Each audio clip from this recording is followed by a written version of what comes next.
وحده من اكبر الممالك اللي دازت في المغرب، واللي كان القائد ديالها تيهز السيف وتيدخل الحرب الضرب، ورد البلاد ما محتاجه لتا حد. الخيرات كلها ديالها عايشين بهم الناس، وحتى الاجانب كانوا تيخافوا منه. وهذه القوه كلها والهيلمان تضعف بسبب الاولاد اللي ما عرفوش بحق المال والسلطه. قصه اليوم على الشيخ المأمون، ولد من ولاد احمد المنصور الذهبي، وهذا الولد كان سبب باش العرايش تباعت لاسبانيا.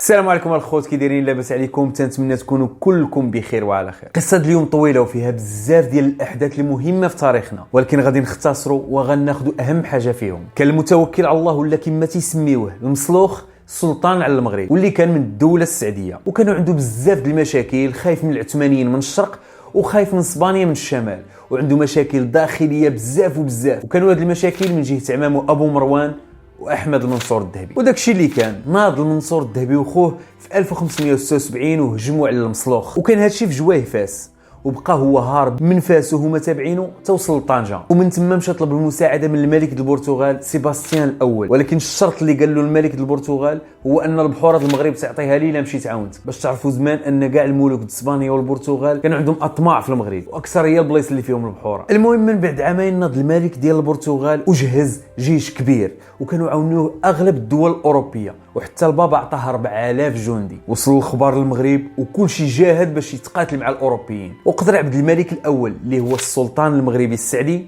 هو واخوه احمد المنصور الذهبي باش يجمعوا 40,000 جندي، وتلاقاو في اعنف واشرس معركه دازت في المغرب ولا في تاريخ المغرب، معركه واد المخازن ولا معركه الملوك الثلاث، واللي كانوا فيها 3 ديال الملوك وماتوا بهم ب3: عبد الملك الاول وسيباستيان الاول والمصلوخ اللي هو الملك المخلوع من المغرب. وغير هذه المعركه وشنو وقع فيها وكيفاش تجهزات وكيفاش سالات حلقه بوحدها. من بعد ما مات السلطان المغربي ابو مالك الاول قبض السلطه احمد المنصور، وفي العهد ديال احمد المنصور الذهبي ازدهرت البلاد في جميع المجالات. راه حتى في الحدود ديالها وصلت لغانا، وصلت لجنوب السودان، ووصلت حتى لبلاد فازان ولا فوزان واللي هي ليبيا حاليا. اما اقتصاديا فالسكر كان احسن سكر في العالم هو السكر ديال الدوله السعديه ولاد المغرب، وخزينه الدوله عمرات بالذهب، وداك الشيء علاش تسمى المنصور الذهبي. ولكن واخا هاد العظمه وهاد الشيء اللي وصل له المنصور الذهبي فجاتو الدقه من اقرب المقربين. كان عند المنصور ديال الذهبي 3 ديال الوليدات: زيدان الناصر وابو فارس عبد الله، واخيبهم الشيخ المأمون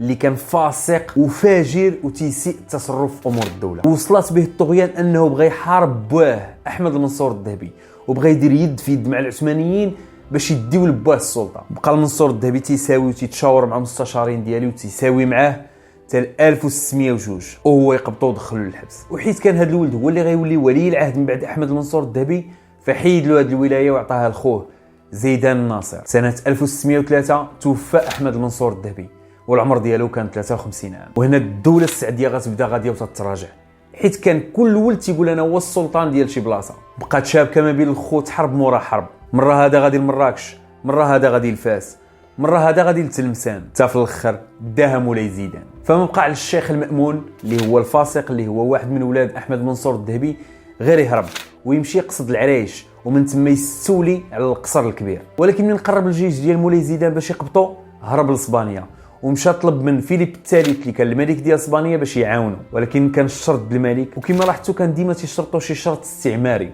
قال له غتعطيني السوارد ديال العريش. وداك الشيء اللي كان في 1610 ميلاديه دخل الملك فيليب الثالث للعريش وخداها. وهذا الشيء باش درنا هذه الحلقه لان داك التاريخ فين الملك ديال اسبانيا خدا العريش اللي هو نفس التاريخ اللي حنا فيه 4 رمضان. وبقات وسمه تعرف جابين الشيخ المأمون. تجمعوا الفقهاء وناس تطوان وقالوا هذا الشيء اللي تيدير هذا السيد هذا راه ما معقولش، ما يمكنش يحكم المسلمين مسيحي. فناضوا قتلوه، وبقات الجثه ديالو 5 ايام وهي ملاوحه في الشارع. تجاو ناس تطوان وهزوه داوه ودفنوه في فاس. بقات العريش تحت السلطه ديال اسبانيا 79 عام، ومازال الحصون ديالها اللي بنات في العريش واقفه ليومنا هذا. بقات العريش هكاك تجاو العلويين، وبالضبط في عهد مولاي اسماعيل اللي حررها في سنه 1689 من بعد ما 3 شهور هو محاصرها ورجعها للمغرب الحبيب. بزاف ديال الملوك وبزاف ديال الناس اللي باعوا المغرب، كاين اللي باعوا بيكالا، كاين اللي باعوا كما شفتوا بوالو، كاين اللي باعوا غير باش يرجع مدينه، كل واحد وكيفاش باع.